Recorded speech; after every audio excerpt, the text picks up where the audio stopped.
Dear viewers and students, आज हमारा tenses के सेशन का 4th लेक्चर है जिसमें हम डिस्कस करने वाले हैं प्रेजेंट परफेक्ट कॉन्टिन्यूअस टेंस। सबसे पहले ये टेंस किस अमल को बयान करने के लिए इस्तेमाल होता है। ये टेंस हम इस्तेमाल करते हैं किसी ऐसे अमल को बयान करने के लिए जो अमल पहले शुरू हुआ है, पास्ट के अंदर शुरू हुआ है, लेकिन वो अब तक होता रहा है। ऐसा अमल जो शुरू पहले से हुआ है लेकिन अब तक के पॉइंट तक वो शुरू रहा है, अब तक वो अमल होता रहा। उर्दू के अंदर इसकी जो पहचान है, किसी भी जुमले के आखिर में ता रहा है, ती रही है, ते रहे हैं या रहा है, रही है, रहे हैं आ सकते। अब इस टेंस को बनाने के लिए जो एलिमेंट्स हमें दरकार हैं वो कौन से हैं। सबसे पहले हमारे पास है subject, the most important thing whenever we are trying to make any sentence और टेंस।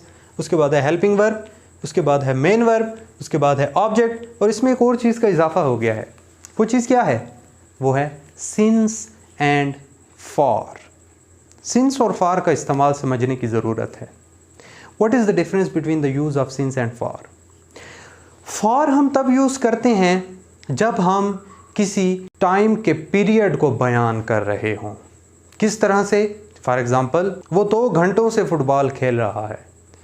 अब ये जो 2 घंटे हैं ये एक टाइम पीरियड है, इसके लिए हम जो यूज़ करेंगे वो फॉर होगा। इस टेंस को बनाने के लिए जिन एलिमेंट्स की हमें ज़रूरत होती है, जिन इंग्रेडिएंट्स की हमें ज़रूरत होती है, वो इंग्रेडिएंट्स कौन सी हैं देखते हैं। सबसे पहले हमारे पास है सब्जेक्ट, उसके बाद है हेल्पिंग वर्ब। हेल्पिंग वर्ब जो मेन वर्ब की मदद करता है, मेन वर्ब के बारे में हमें मज़ीद इंफॉर्मेशन देता है। मेन वर्ब, उसके साथ है ऑब्जेक्ट, और फिर है सिंस एंड फॉर। सिंस और फॉर का यहाँ पे एडिशन हो गया है इस टेंस के अंदर। सिंस कब यूज़ करेंगे, फॉर कब यूज़ करेंगे? सिंस हम तब यूज़ करते हैं जब हम किसी वक्त के पॉइंट को बयान कर रहे हों कि ये अमल शुरू हुआ है इस पॉइंट के ऊपर। और फॉर हम तब यूज़ करते हैं जब हम पूरा एक टाइम पीरियड बयान कर रहे होते हैं। For example, he has been playing football for 2 hours। 2 घंटे एक पूरा पीरियड है वक्त का। इसी तरह से he has been playing football since 8 PM। Since हमने कब लगाया?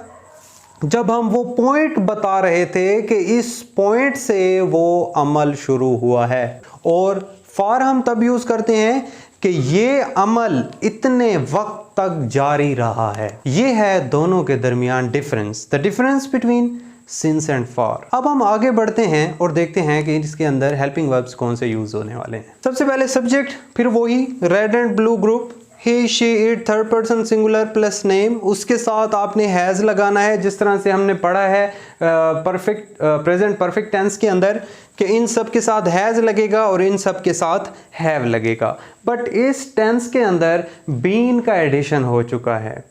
हम बीन लगाएंगे दोनों के साथ। यहाँ पे हैज़ बीन हो जाएगा, यहाँ पे हैव बीन हो जाएगा।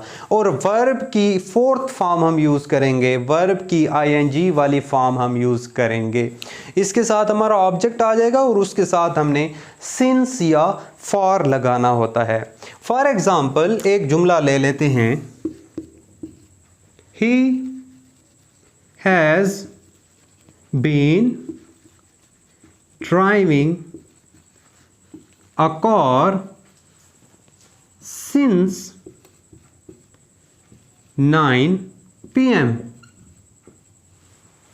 एक और जुमला इनमें से दिल ले लेते हैं, they have been watching TV for 3 hours। अब यहाँ पे इन दोनों के इस्तेमाल को समझने की कोशिश करें। सिंस बता रहा है हमें कि वो इस 9 बजे से वो बंदा गाड़ी चला रहा है, ये पॉइंट बता रहा है हमें कि इस पॉइंट पे ये अमल शुरू हुआ है। और यहाँ पे जो फॉर है ये बता रहा है कि वो टीवी देख रहे हैं 3 घंटों से। ये हमें पॉइंट नहीं बता रहा, ये हमें पीरियड बता रहा है, वो सारे का सारा टाइम बता रहा है कि ये अमल इतने टाइम से हो रहा है। जबकि हमारे पास सिंस जो है वो हमें बताता है कि ये अमल इस नुक्ते के ऊपर शुरू हुआ है, 9 बजे शुरू हुआ है, 10 बजे शुरू हुआ है, 18 फरवरी को शुरू हुआ है। किसी भी पॉइंट को बयान करने के लिए हम यूज़ करेंगे सिंस, और किसी भी वक्त के पीरियड को बयान करने के लिए हम यूज़ करेंगे फॉर। अब हम आगे बढ़ते हैं और इसको नेगेटिव के अंदर चेंज करते हैं। तो जैसा कि अब आप देख सकते हैं हमने नॉट का एडिशन कर दिया है। नॉट का एडिशन हमने कहाँ पे किया है? सबसे पहले subject plus has have plus not plus been. Has have और बीन के दरमियान के अंदर आपने नॉट का एडिशन कर देना है, और बाकी आपका main verb plus object plus since and for. अब यहाँ पे देखें, he she it singular name plus has plus not plus been plus verb plus ING object since and for. यहाँ पे देखें, यहाँ पे भी वैसे है, सिर्फ नॉट का एडिशन कर दिया है। नॉट का एडिशन कहाँ पे किया है? हैज़ हैव और बीन के दरमियान में, हैज़ हैव और बीन के दरमियान में। एग्जाम्पल देख लें एक, Stefan has not been feeling well since Sunday। यहां पे देख लें, we have not been singing a song for 3 hours। अब हम आगे बढ़ते हैं और देखते हैं कि हम इसको इंट्रोगेटिव के अंदर किस तरह से चेंज करेंगे। I have already told you many times before, काफ़ी बार मैं पहले आपको बता चुका हूँ कि जब भी आप किसी को इंट्रोगेटिव फॉर्म में चेंज कर रहे होंगे तो आपने उसके हेल्पिंग वर्ब्स जो हैं वो सबसे पहले लगा देने होते हैं। तो इनके जो हम हेल्पिंग वर्ब्स थे वो हमने सबसे पहले लगा दिए। हेल्पिंग वर्ब्स में से जो हैज़ हैव है वो पहले आ जाता है, उसके बाद सब्जेक्ट आ जाता है और उसके बाद बीन आ जाता है। अब यहाँ पे देखें, has plus subjects plus been plus verb की fourth form ING plus object plus since and for और sign of interrogation. Same is the case over here, have plus subjects plus been plus verb ING plus object plus since and for. For example, has she been playing a guitar for 15 minutes? Same over here, have they been washing their clothes since 6 AM?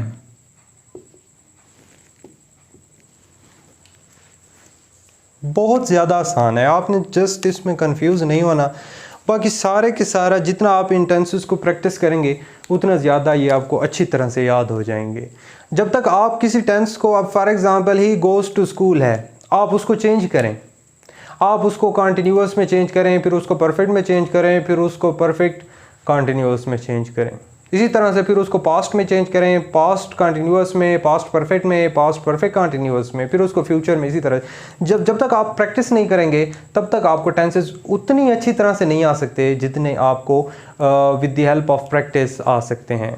अब इसी को हम negative के अंदर change कर देते हैं। हमने सब्जेक्ट के बाद नॉट का एडिशन कर दिया है बीन से पहले, just to make it intro negative. इसको इंट्रो नेगेटिव बनाने के लिए हमने नॉट का एडिशन कर दिया है सब्जेक्ट के बाद और बीन से पहले। सेम यहाँ पे भी सब्जेक्ट्स के बाद और बीन से पहले। अब जो पहले हमने एग्जांपल्स बनाई थी वही वाली एग्जांपल्स हम दोबारा से यहाँ पे लिख लेते हैं।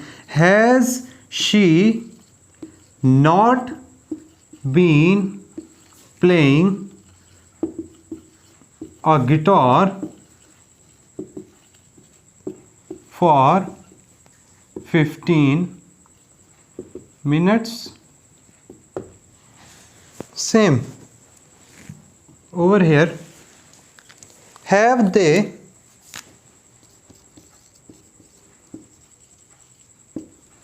not been